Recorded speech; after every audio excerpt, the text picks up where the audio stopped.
All right. I call the Umatilla Planning Commission meeting to order. Nancy, could we have roll call, please?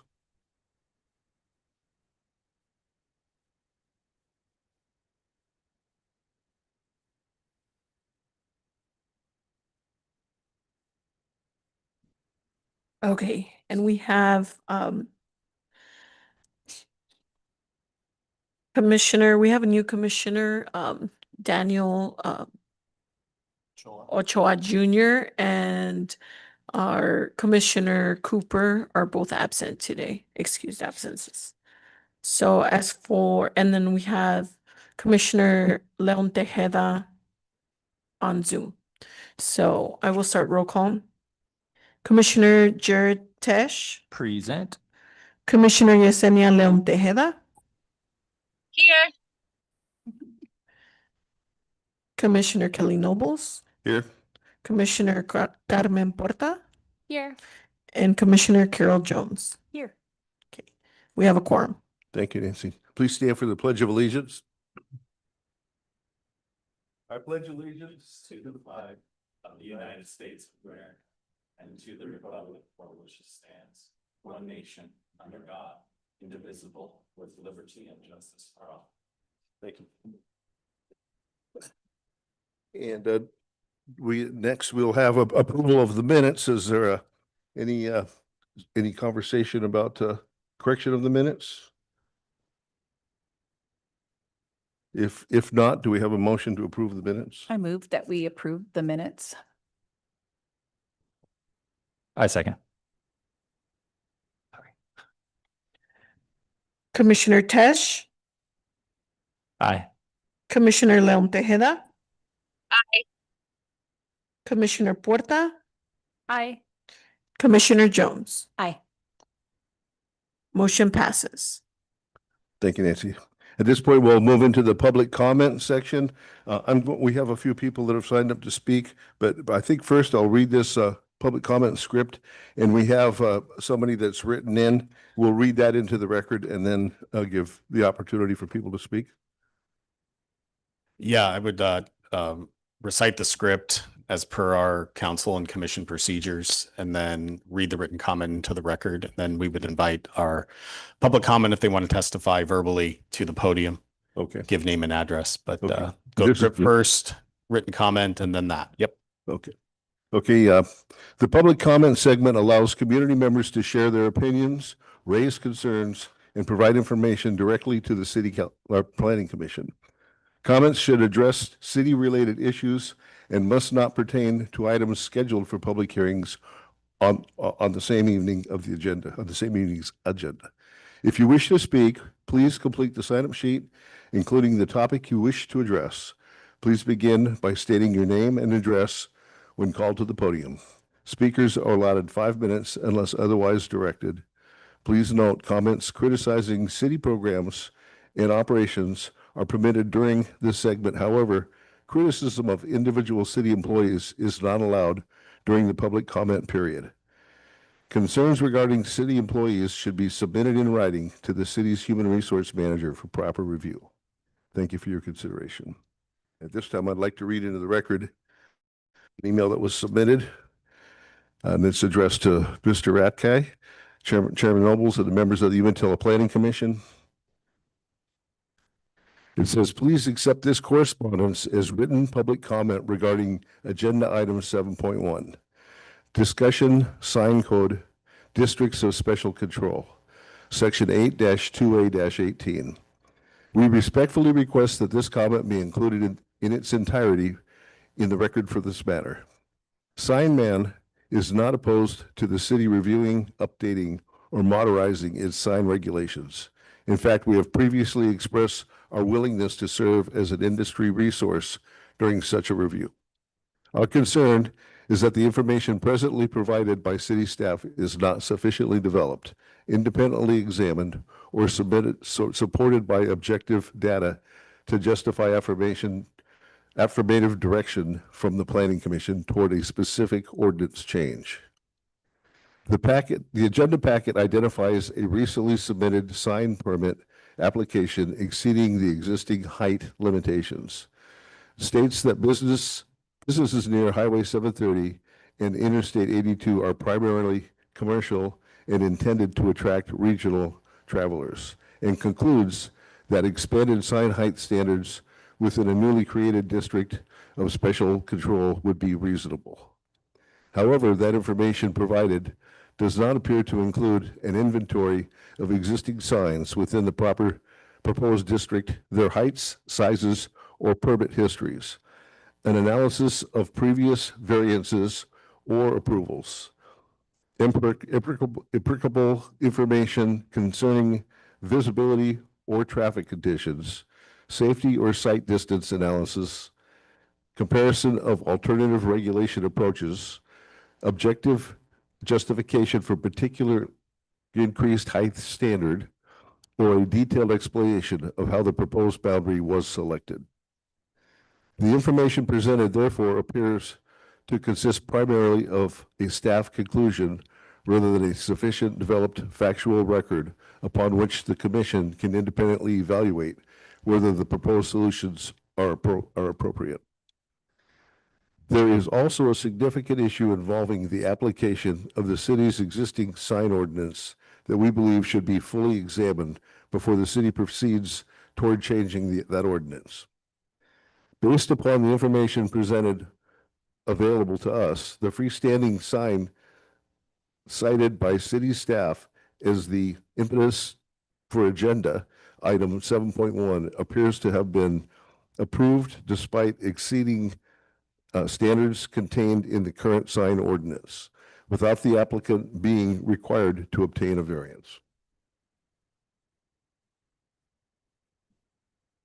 At the same time, a separate potential applicant seeking approval for a sign that also falls outside existing dimension limitations has been informed that a variance will be required and that city staff intends to recommend denial of that variance.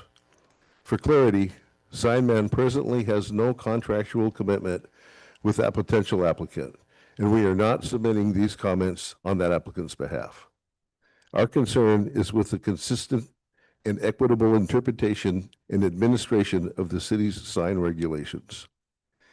If the sign that promoted item 7.1 was approved without requiring the process that city staff is now requiring of another applicant under the same existing ordinance, that discrepancy should be identified, examined, and explained before the city proceeds with an ordinance amendment affecting this area.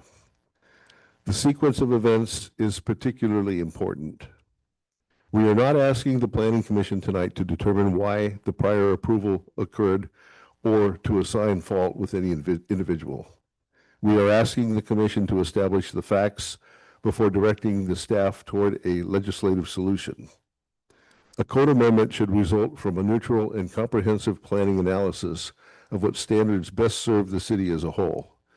It should not function or appear to function as a means of retroactively accommodating a prior administrative decision while existing ordinances is simultaneously being applied more restrictively to another applicant.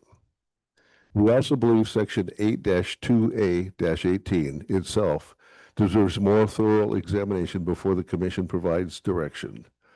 The city should establish how to propose direction of special control fits with the existing ordinance, whether the proposed mechanism is appropriate for the circumstances being considered, and whether a targeted special district is preferred to a broader or more comprehensive review of the city's sign regulations. Accordingly, we respectfully request that the Planning Commission treat tonight's decision as preliminary and refrain from providing affirmation decisions, recommendations, or consensus towards a specific ordinance until a more complete factual record has been developed and made available for public review. At a minimum, we believe that the record should include an inventory of existing freestanding signs within the proposed district, including approximate heights, sign areas, dates of installation, permit histories, and any variants or other special approvals associated with them. an explanation of the permitting and approval basis for the sign cited by staff as an impetus for agenda item 7.1, including how to approve, how that approval compiled with the ordinance is in effect at that time.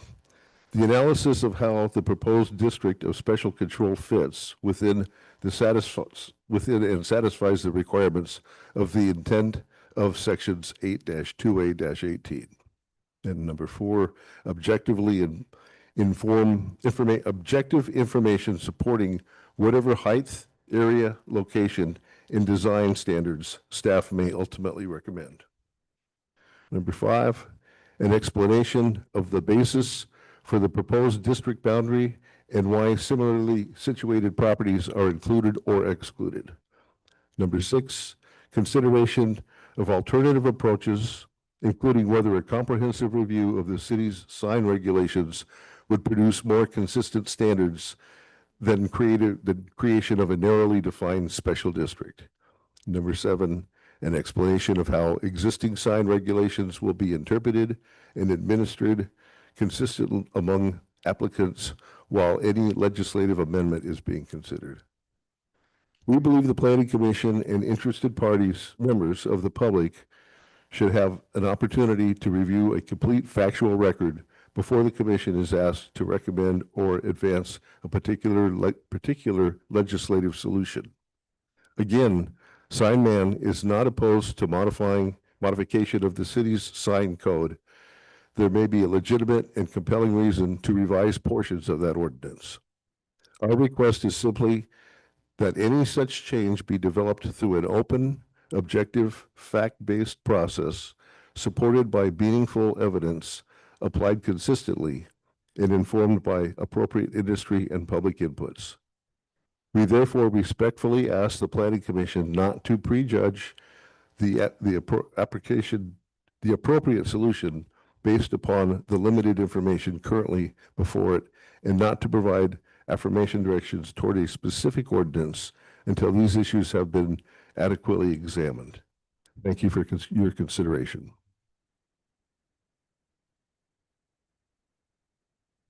At this time, do we want to start with the list? Nancy, do you have a sign-up list? Thank you.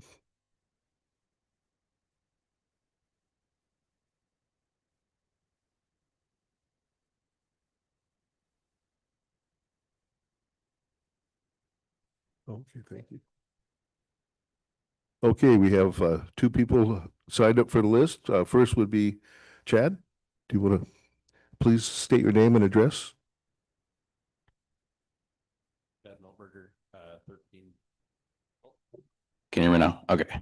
Chad Miltberger, 1310 Southwest 3rd Place, Pendleton, Oregon.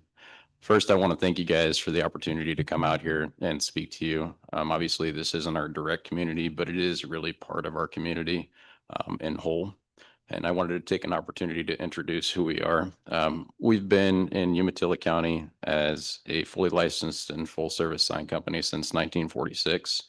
And my grandparents actually used to own a hotel right at the exit to the bridge here where ODOT now has their way station.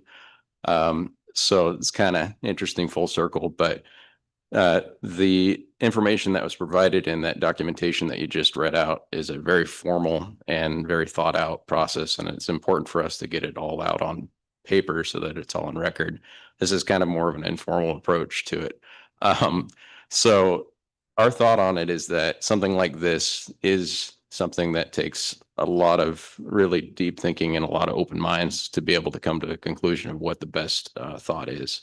And today I couldn't tell you what that is because every municipality is different and it takes so much dedicated time and thought to be able to get to what that right answer is for each community. The approach here today is just to kind of slow it down a little bit and help towards the idea of thinking openly. Signage is an extremely multifaceted industry, and it touches on the idea of free speech. So there's a lot of emotions that come into play from everybody in the mix.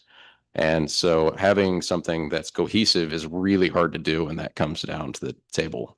And so I think with this opportunity here, there's really an opportunity to maybe look at developing the entire sign code so that it matches the needs of the community in whole.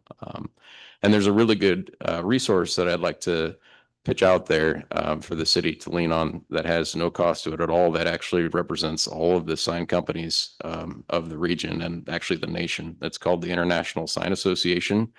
And they have an entire department that's set towards the idea of helping communities develop the sign codes that match the needs of the areas that they're in. We've worked with them in the city of Pendleton, and they helped to develop some of the sign code that just recently went through there. And I think it's a really good opportunity to utilize resources that have a lot of data about every type of sign that ever existed to develop your sign code into what it needs to be. With that, I just wanted to introduce who we are and say thank you for the opportunity to be a part of this.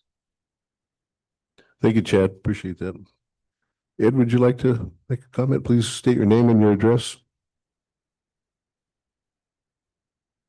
I'm Edward Miltonberger, 803 Southwest Court, Pendleton, Oregon. And actually, we had a small motel here since the dam was built. But so we have some history here. I remember when there was a museum where the big truck stop is now. So it goes back quite a ways. Myself, I bought the sign company out of the estate, and I decided to keep it running because I thought it was a talent that I knew how to do. And give you a little history, my dad was a neon glass bender, and I am a neon glass bender also. But to carry on a tradition of signage, to see things develop throughout the 60s, we all worked very close together to see how the mechanics of sign control became something of an important thing, because small representation brings customers in our door, and that's what we need. This is a very fast street out here. You have exactly about 8 seconds to 15 seconds to read it. National regs on that are like for a big sign or a small sign, you have Valentine's Day, Veterans Day, congratulations. A 6-inch letter reads for about 250 feet. An 8-inch letter reads for 460 feet. And these types of things are what actually make a progressive business areas. And that's what the International Sign Organization is all about, is they can help you organize things throughout your traffic patterns that will help you regulate that. Now, the insistence of rezoning something, I fell into this. When I bought up the property from my folks' estate, they had an idea that they were going to rezone the property. Well, we were grandfathered in, but you have to protect the businesses around you. And we were just kind of like out of the blue, someone says, we're going to have this new district, and you're going to do this. We're what? We're restricted. I mean, I could hope that the property owners are aware of what's going on. I didn't see any public information printed out in the newspaper or anything where they usually do that type of a thing. So with that in mind, I respectfully say I got a little history here, and I do like Umatilla. It's a good spot. Thank you. Thank you, Ed. We appreciate your comments. That concludes our sign-up list. Zach, do we do discussion after the public speaking, or do we just put that in our discussion items? Any discussion? Not typically with a public comment, just with the typical rules. You solicit, you get your comments on the item. So at this point, we can And just at this move point, on. we move on. Okay. Okay, we do have no new business on the agenda. So we can move into the commissioner information and discussion portion. Does the staff have something you'd like to address first? We don't specifically on this evening for the Planning Commission. We're just glad to have everyone here. We do have a new member, Daniel Ochoa Jr., who was confirmed by City Council last week. Unfortunately, he could not make the meeting, but it was a quick turnaround since confirmation to getting that there. So he will be occupying position 3, and we're excited to have a full roster on the Planning Commission moving forward. Yeah, that's great. Thank you. Yep. Commissioners have any discussion items you want to ask or review?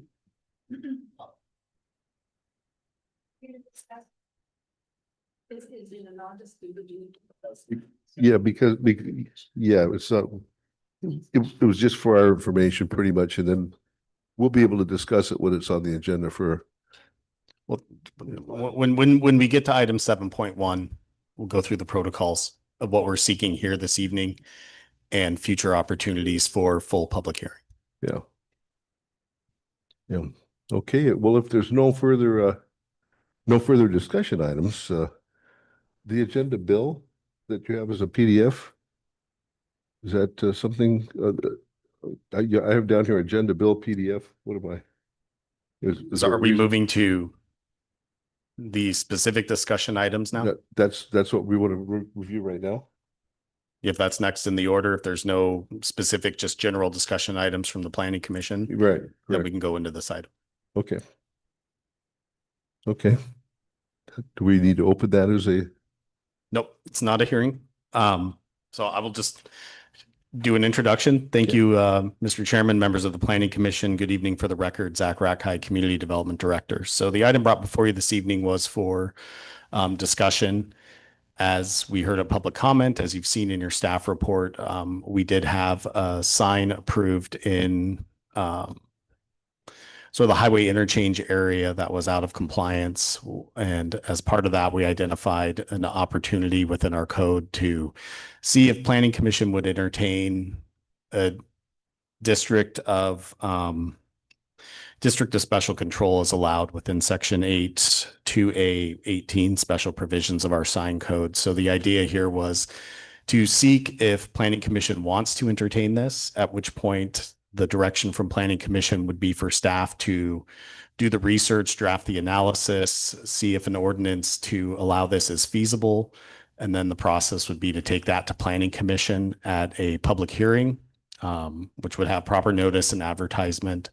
You would have a lot more information to disseminate at that point as well. And then that would seek a Planning Commission recommendation of approval or denial to the City Council. So what we've seen some of the background here is in this region of the city, there are, your highway travel stops, your gas stations, things like that. We had an application for a sign that was for 40 feet tall. The limitation is 20 feet. So in order to see how we can address the legal non-conforming signage in that area, or how we can even go see, was that approved with a prior ordinance? Was that approved without a permit? And do that research. We want to at least take Planning Commission's temperature if this is an item that the Planning Commission would like to consider at their September meeting, which would therefore be a public hearing and have some more of the historical documentation behind it, analysis of the current situation in that area as well. This is one region of the city that our code would allow to go under a district of special control.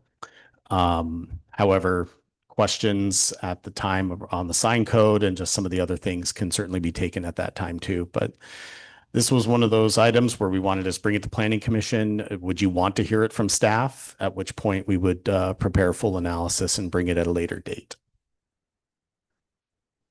it's quite interesting that, in the 6-7 years I've been on the Planning Commission, we really haven't had sign applications that I'm aware of. So it doesn't seem like something that's very common for us. But what we've been hearing tonight is it's important to make sure that it's fair and consistent and thought through.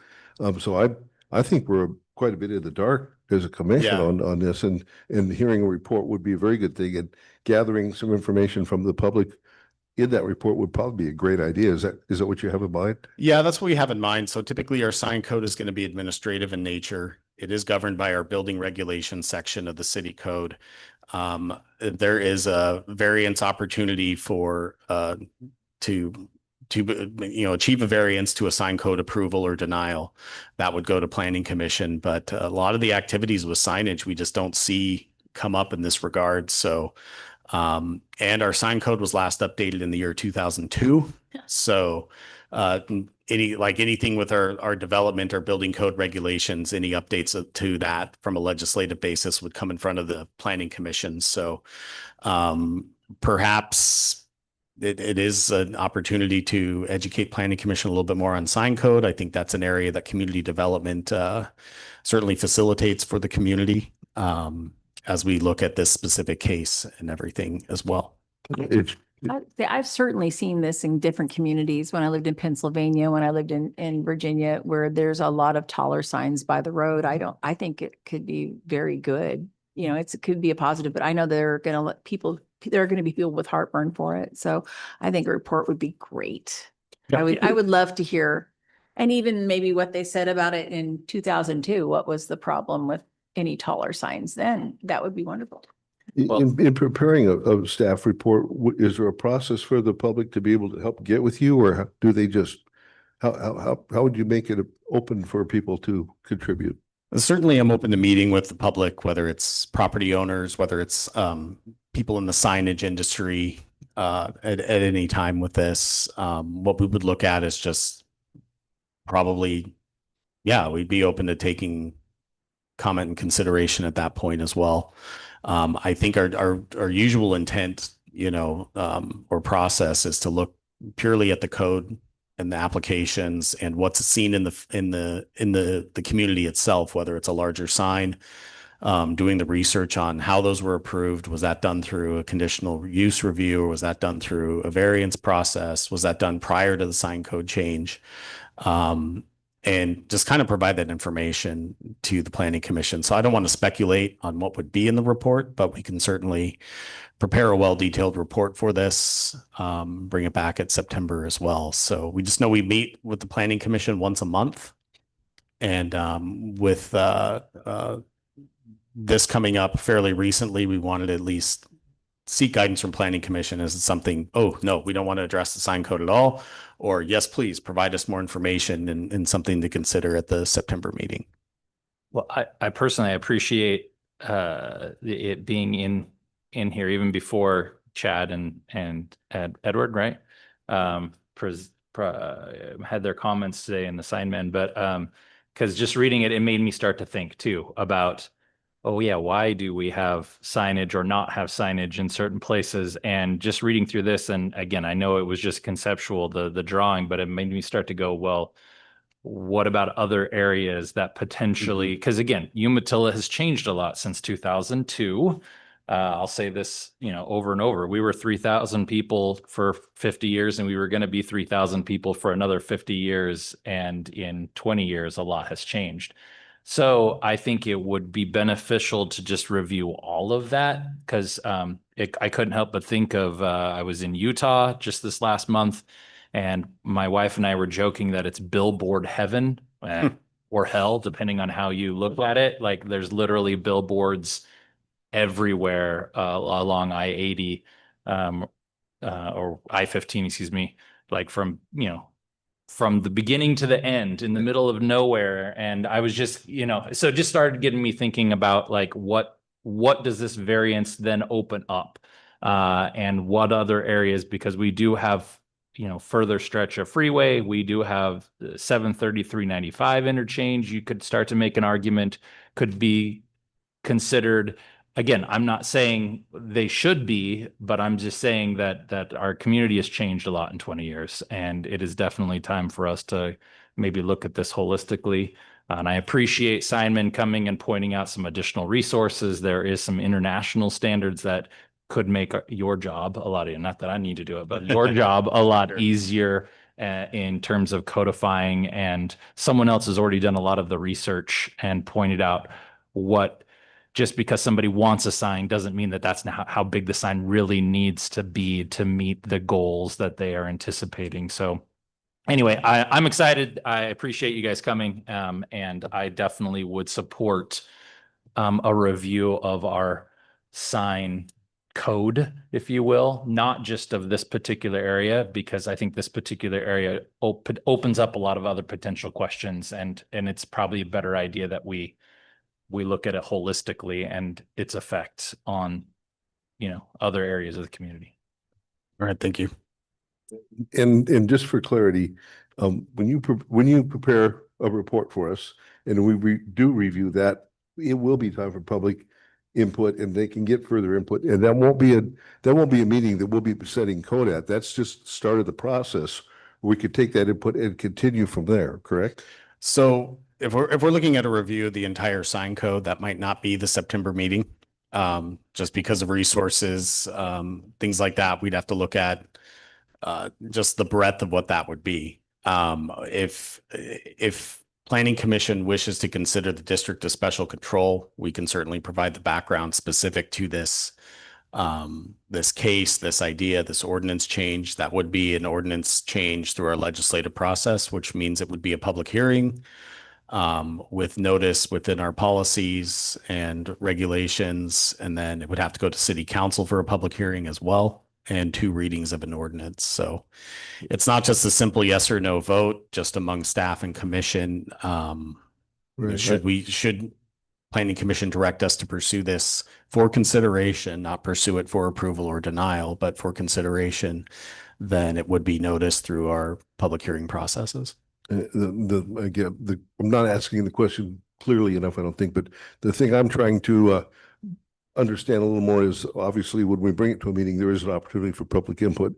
Based on all of this that we've heard in the comments tonight, there almost seems to be a greater need for that to interface. And like you said, you're welcoming that while you prepare the report, that might be part of it. And then at this meeting, when then we get the public input and we go to consider what those things are, this seems like it has the need to have more of a public interface, or I don't know about public, but the industry to help us assist us through that.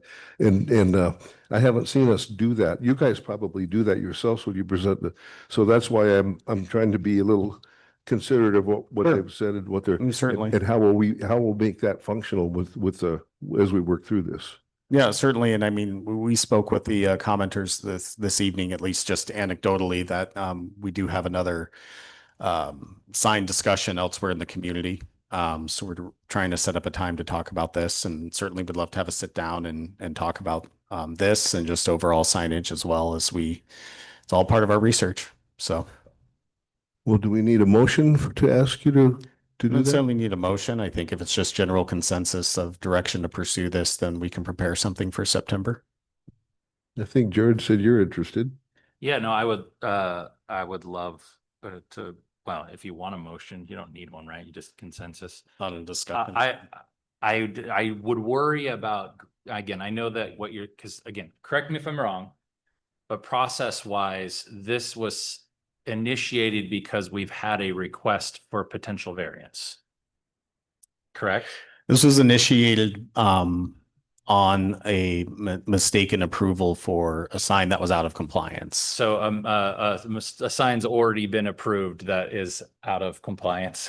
Mhm. Okay, gotcha. So that's done. That's already in the past. So that's, yeah, I would like the larger, say that again. Is it hanging? Is it out? No, Okay. No, That but- was my question. But it's already been approved, so Okay. whatever, it's been approved, but I would rather, even if it takes longer than September, I would rather us look at the whole sign code and what that might mean, because like I said, I think this is bigger than just the section of road right next to the freeway where this one particular sign Sure. might go.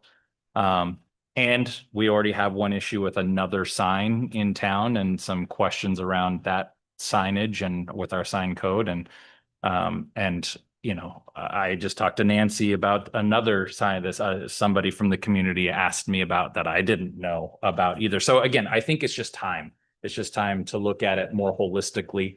And that's my opinion. I would provide that direction for you guys to go to work. And I'm not saying it needs to be done, you know, by September, but understanding that there's a lot going on in the next couple of months too. So. yes.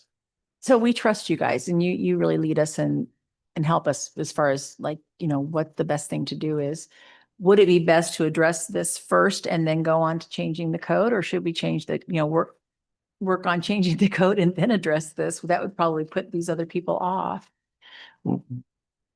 We would have to look at just the timing. So Right. changing the sign code is going to require A a lot. significant amount of research, assistance. It's going to require public input, public open houses, public hearings. That's also something that's not in our budget currently either. So that would require direction from city council and leadership, and it could definitely be something we put into the budget. So, If an applicant makes, the timeline with especially a significant sign code, and as our commenters this evening had said, it does require public input and outreach.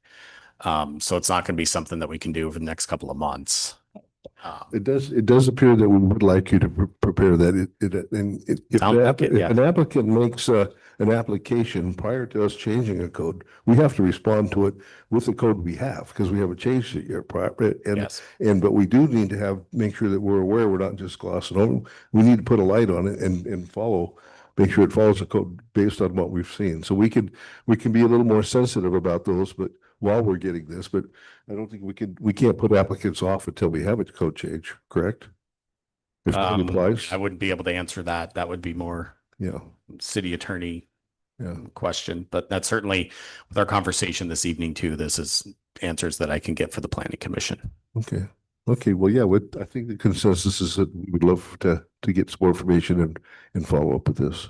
Okay. Thank you.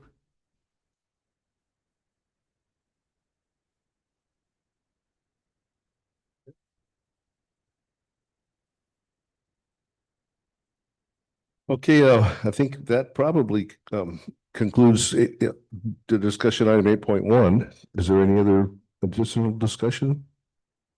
We have no other items for the planning commission this evening, so we will likely have, we do have some land use actions that are currently under application that will be most likely coming to be heard at the planning commission in September. Our next meeting is September 22nd at 6:30 p.m. That's the week of Rock the Locks. So we expect everyone to be in town and then heading over to help with the festival after that. But we are open for business that week. So we'll be hosting our September meeting on that evening. Should we wear our 80s glam rock outfits that week? Just in, I think it's entirely up to everybody what they want to. Yeah. I think they're up to the 90s now. There's a little less 80s going on. There's more 90s, early 2000s. They're running out of if there's no additional information, can we entertain a motion to adjourn? It's up to you and the planning commission. We have I nothing else motion now. to adjourn our meeting. I second. Every time.